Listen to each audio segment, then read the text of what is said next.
Synthetic division is a process used to divide polynomials by each other.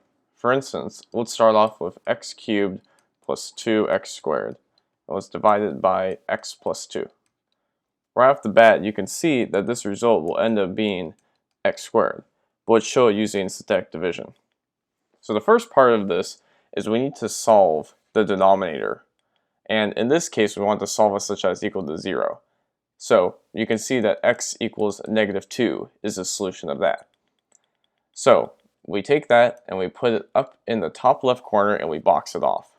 Next, we want to look at these and isolate the coefficients of each of the powers. So here the coefficient is a 1, there's an invisible 1 in front of the x cubed, and there's a 2 in front of the x squared.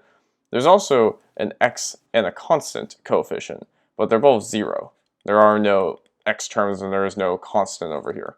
So up here, this is just convention, but I like to write x cubed, x squared, x, and then the c for constant. This is just saying what the powers are as I go along. And now underneath we write the coefficients. So 1, 2, 0, 0. Okay, now we put a plus sign and draw a line at the bottom. This first mark here is always just unused. Nothing goes here. So 1 plus nothing will just end up being 1. Now the way synthetic division works is we take this 2 and we multiply it by whatever number ends up here and put that multiplication here.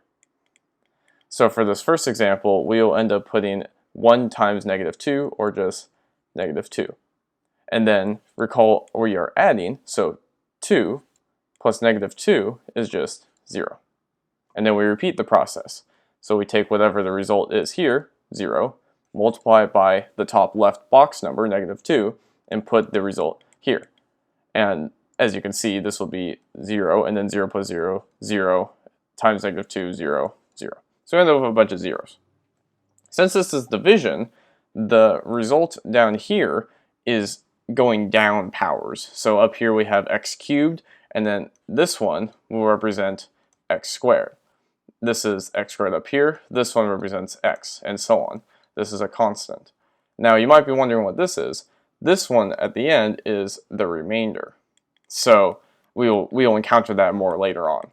But for now, all we have is a 1 term here on the x squared, and everything else is 0. So our result will just be x squared. Or you could put a little 1 here, but it doesn't matter. So we got the result that we wanted. So let's try a different example, one that involves a remainder, one that involves some non-zero constant over here.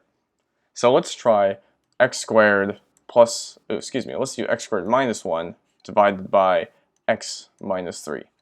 So you might know off the top of your head that this can be factored into x plus 1 and x minus 1. So we know that this is not going to work smoothly. We're going to have some kind of remainder when we're done. So repeat the process. When we solve the denominator equal to 0, we're going to get that x equals 3. So take this number and we're going to put it up on the top left in the box. So 3, box it off. And now this one has a lower power. Instead of an x cubed, we have an x squared. So I'm going to put x squared, and then I'm going to go down in powers, x constant.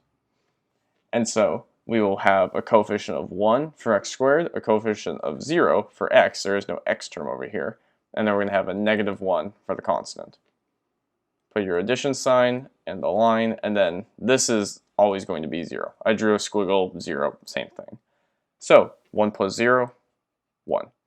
Now, like before, multiply 1 times 3 and put the result over here. And so that will be 3, and then 0 plus 3, 3, and then do the same thing. 3 times 3 over here, which will be 9, and then -1 plus 9, 8. So, since everything has gone down in power, this is now x, this is now a constant, and this is the remainder. So if we were to write this out, our result of our fraction over here will be x plus 3. And now, what do you do with the 8? Well, in this case, recall what we're dividing by. We're dividing by x minus 3. So when we have a remainder of 8, we're actually going to end up with 8 over x minus 3. So this is the result of the fraction over here. Now lastly, what if you want to divide a polynomial by 2 of these factors here? In this case, let's try x squared plus x minus 12. Now, I've already factored this out into x minus 3 and x plus 4. So let's divide by x plus 4 to begin with. And then we can divide by x minus 3 later, and hopefully we get the result of 1 by the time we're done. So let's divide this by x plus 4. So yet again, the 0 of this is when x equals negative 4. Box that off. And then I'm not going to write the powers up here. I'm just going to put 1, 1, negative 12 for the x squared x constant coefficients. Add, and then put your 0 here.